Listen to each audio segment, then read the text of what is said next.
एक शांत से गांव में मिट्टी की खुशबू और सादगी भरी जिंदगी के बीच रामदीन अपने बेटे भानु के साथ रहता था। वो अमीर नहीं था, लेकिन अपने बेटे के लिए उसका प्यार किसी दौलत से कम नहीं था। सालों पहले एक बीमारी ने भानु की माँ को उनसे छीन लिया था। उस दिन के बाद रामदीन ने अकेले ही भानु को पाल पोस कर बड़ा किया। अरे भानु बेटा, उठ जा, दोपहर हो गई है। सुबह से तुझे आवाज दे रहा हूं। कुछ बर्तन पड़े हैं, उन्हें साफ कर दे। अब मुझसे ये काम नहीं होता बेटा। ओहो बाबा, आप भी ना। मुझे लगा अभी तो सुबह ही हुई है, थोड़ा आराम कर लेने से क्या बिगड़ जाएगा। आप इतनी चिंता क्यों करते हैं? मैं कर दूंगा सब।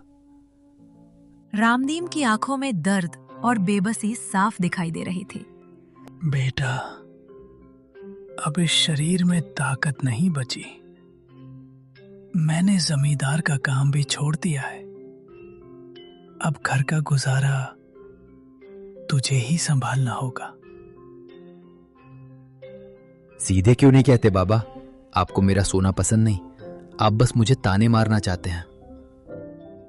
ये सुनकर रामदीन का दिल टूट गया। तुम्हें मेरी बात झूठ लगती है? बाहर निकल कर देखो, लोग ताने मारते हैं, कहते हैं कैसा निकम्मा बेटा है। जिस दिन मैं मर जाऊंगा, उस दिन मेरी बात समझ आएगी।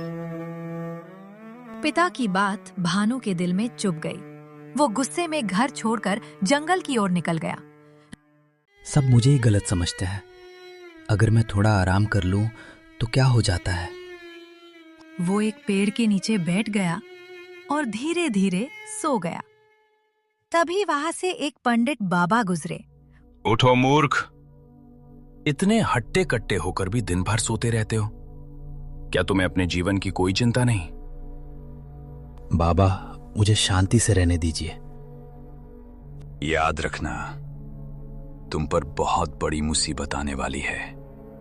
अगर अब भी नहीं संभले तो भारी कीमत चुकानी पड़ेगी। लेकिन भानु ने उनकी बात को अनसुना कर दिया। कुछ ही दिनों में रामदीन की हालत बहुत खराब हो गई।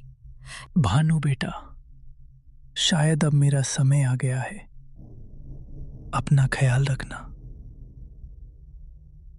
नहीं पिताजी, मैं आपको कुछ नहीं होने दूंगा। भानु उन्हें तुरंत अस्पताल लेकर गया। भानु अपने पिता को सहारा देकर अस्पताल के अंदर लेकर गया। उसके चेहरे पर डर साफ दिखाई दे रहा था। इनकी हालत बहुत गंभीर है, इन्हें तुरंत ऑपरेशन की जरूरत है। डॉक्टर साहब, आप बस इलाज शुरू कीजिए, मैं सब कर दूंगा। इलाज शुरू करने से पहले 10,000 रुपए जमा करने होंगे। ये सुनकर भानु के पैरों तले जमीन खिसक गई। 10,000 रुपए? डॉक्टर साहब, मेरे पास तो 1 रुपया भी नहीं है। मैं कुछ दवाइयां दे देता हूं, जिससे इन्हें थोड़ी राहत मिलेगी, लेकिन जितनी जल्दी हो सके पैसे का इंतजाम करो। भानु अस्पताल से बाहर निकला। उसकी आंखों में आंसू थे और दिल में डर। वो गांव के हर एक आदमी के पास गया, जमींदार के पास, मुखिया के पास, लेकिन हर जगह से उसे सिर्फ इनकार मिला। मैं किसी बूढ़े पर पैसा नहीं लगाता, जाओ यहां से। ये सुनकर भानु पूरी तरह टूट चुका था। थक हार कर भानु फिर उसी पेड़ के नीचे जाकर बैठ गया, जहां वो पहले सोया करता था। हे भगवान, आज पहली बार मैं आपसे कुछ मांग रहा हूं। मेरे पिता को बचा लीजिए। मैंने जिंदगी में बहुत गलतियां की है, लेकिन मुझे एक मौका दे दीजिए। तभी वही पंडित बाबा फिर उसके सामने प्रकट हुए। अब समझ आया आलस का परिणाम। बाबा, मुझे माफ कर दीजिए, मैंने आपकी बात नहीं मानी। आज मेरे पिता की जान खतरे में है। अगर सच में बदलना चाहते हो तो मेहनत करनी होगी, यही एक रास्ता है। इसके बाद भानु ने बिना समय गवाए काम शुरू कर दिया। वो जंगल गया और लकड़ियां काटने लगा। पहले ही दिन उसके हाथ छिल गए, शरीर दर्द से करा उठा, लेकिन इस बार वो रुका नहीं। अब रुकना मना है। मेरे पिता की सांसें मेरे हाथों पर टिकी हैं। दिन बीतते गए। भानु सुबह सूरज निकलने से पहले उठता और रात होने तक मेहनत करता।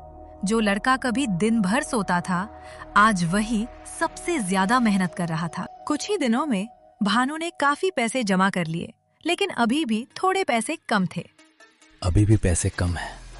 मुझे और मेहनत करनी होगी। भानु ने अपनी पूरी ताकत लगा दी।